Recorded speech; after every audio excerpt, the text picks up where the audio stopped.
25 वर्षांपूर्वी सुरू झालेला एक प्रवास. ना मोठी संपत्ती होती, ना मोठे आधार होते. होता फक्त एकमेकांवरचा विश्वास आणि आपल्या कुटुंबासाठी काहीतरी मोठं करण्याचं स्वप्न. संजय आणि दीपाली राजमाने या 2 नावांनी फक्त संसार नाही उभा केला, तर संघर्षातून एक सुंदर आयुष्य घडवलं. सुरुवातीचे दिवस खूप कठीण होते.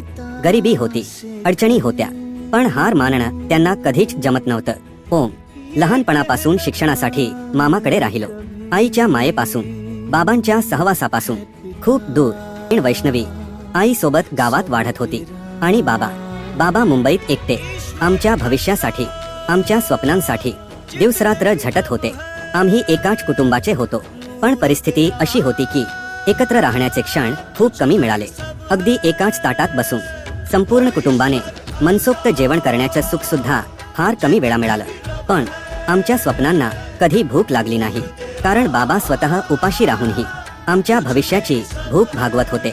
आगीच्या जाळ्यातून जसं सोनं तावून सुलाखून निघतं, तसं बाबा कष्टांच्या आगीत जळत होते आणि त्या आगीतून आमच्यासाठी सोन्यासारखं आयुष्य घडवत होते.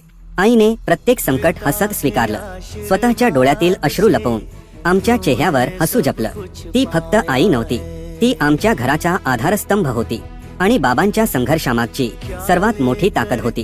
काळ पुढे सरकत गेला. संघर्षाचं रूपांतर यशात होत गेलं, त्यागाचं रूपांतर आनंदात होत गेलं.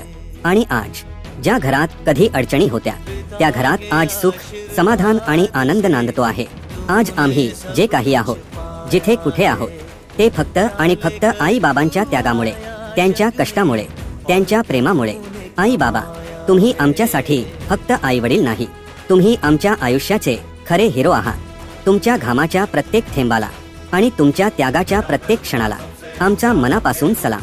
तुमच्या 25 वर्षांच्या या सुंदर सहजीवनासाठी खूप खूप शुभेच्छा. सर पे हो तो कदमों में आकाश है, बिना है पूंजी खो जाए तो फिर क्या तेरे पास है. बिना बिना ना हस्ती तेरी, ना कोई तेरा ठिकाना है. पिता के नाम से आना जग में, पिता के नाम से जाना है. बिना बिना ना हस्ती तेरी, ना कोई तेरा ठिकाना है. पिता के नाम से आना जग में, पिता के नाम से जाना है.